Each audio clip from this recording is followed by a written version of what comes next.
Back with you at Rogers Arena in Vancouver as we continue with After Hours, the show that Brendan Leipsic grew up watching in Winnipeg and dreamed one day of being on. Are either of those things true? You betcha. That's good. Play along. So here you are at the scene of, I guess, the most memorable moment of your young NHL career, February 13th, 2016, just over 2 years ago. Alex Burrows couldn't take that pass. Rich Clune with his shot, hit a body, knocked out of the air, they score! First National Hockey League goal for Brendan Leipsic, and Toronto has a 3-1 lead. Bunt single for his first National Hockey League goal in his first NHL game. Brendan Leipsic. One of the nicer ones, too. What do you remember about that night? It was crazy. I remember I was just, we were actually going to Newfoundland. I was with the Marlies, right. And they said, just sit tight. You know, either you're going to Newfoundland or you're going to Vancouver. So it was one end of the country or the other. But got the call. Parents, you know, took a lot for them to get there. But just a crazy night. You know, you worked hard for that your whole life, and it was a special moment. Yeah, Greg and Kathleen, your parents were there against all odds, Louis. Yeah, you mentioned it. It was a planes, trains, and automobiles type of trip to get to watch you for this first game. Talk about that a little bit. Yeah, it was crazy. It was really last minute. I think it was an emergency call up kind of right in the playoffs or after the deadline, and they had to fly to Minneapolis, fly to Seattle, and then I think they cut the whole border line going up to Vancouver, missed warm-ups, and just made it for the beginning of the game. So I knew they'd be there. They'd find a way. Yeah, they wouldn't have missed it even if they nearly did. No parent should ever miss their son's NHL debut, and if they're lucky, he'll score and maybe tears will flow. Right, Louis? Sometimes. I've heard that happens on occasion. Where's the puck from that Your mom night? wasn't. She was jumping. She was awesome. I lost the puck for like a year and a half. Couldn't find it. Toronto ended up having it, and then I just got it actually when I went back to Toronto when I was with Vegas this year. So I think it's at my house still in Vegas right now. So I'll take it back when I go back. More importantly, where's the Hockey Night in Canada towel you had around your neck when you did the post-game interview with me? I think it's somewhere in the basement actually. I remember somebody there actually threw it to me and said, "You want to keep that?" So look at Brendan. It wasn't the only game winner you've scored in Vancouver. You had the OT winner against the Islanders in your third game here as a Canuck. Second of the game that was, in fact. In the short time you've been here, do you feel you've won the confidence of Travis Green as you did when you played for him in junior with Portland? Yeah, I'm trying to. You know, I wasn't playing as much as I would have liked in Vegas just because we had a pretty top veteran-heavy team. But, you know, as a first-year guy, it was a great learning experience. Not everybody gets to be a part of an expansion franchise, you know, especially in Las Vegas. So, but just trying to come here, work hard, take advantage of the opportunity. You know, it doesn't come around every day that you're going to be able to play on the top line with Bo Horvat, and just trying to show that I can be part of the future going forward. You know, talking with you this morning, that's one of the things you said was it's an awesome opportunity for you. You played 21 minutes and 12 seconds tonight. Did you think you were going to get that much of an opportunity? I mean, he's really starting to utilize you a lot. Yeah, just kind of how the games have gone. You know, the first period there were a lot of penalties for us, so I wasn't out there as much, and just the flow of the game. Sometimes that's how it works. You know, our line was kind of buzzing there in the end. You know, could have had a couple there, but game of inches.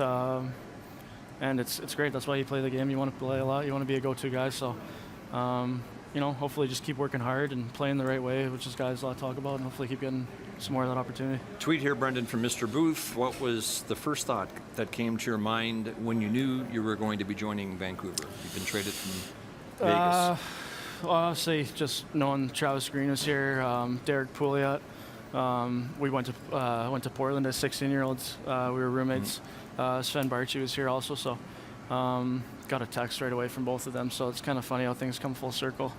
You know, myself and Derek living together when we were 16. Probably neither of us would have thought we'd be playing in the NHL together today. So it's cool.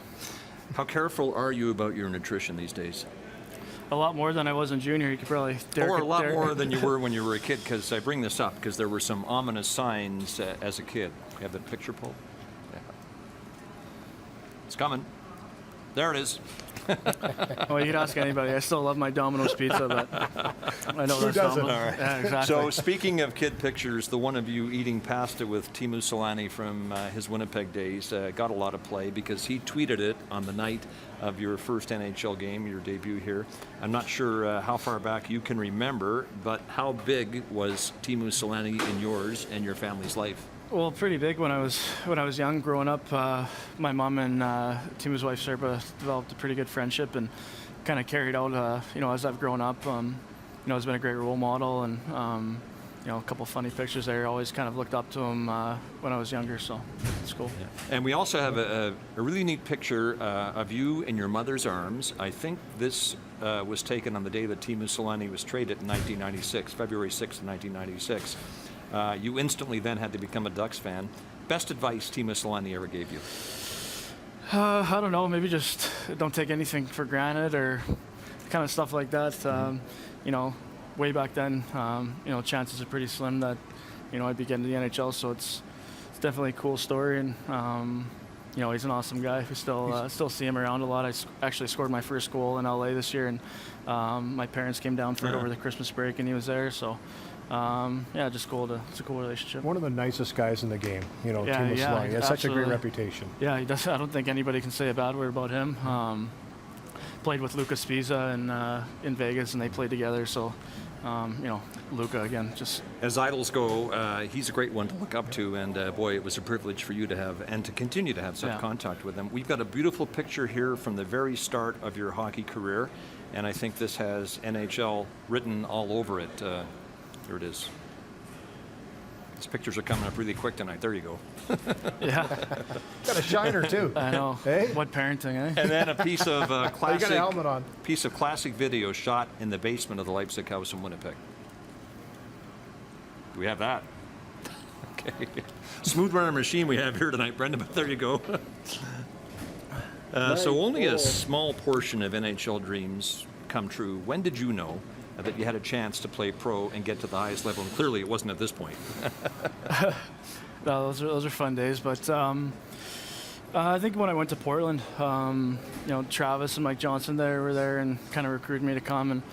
And really had no idea about the Western Hockey League or anything. I got drafted to Portland, which was pretty much the furthest team away from Winnipeg. And, just seeing those guys who were drafted there before, like Ryan Johansson, Niederreiter, list goes on. But, saw those guys getting drafted and just kind of wanted to follow in their footsteps, and wouldn't be here today if I didn't have a long list there.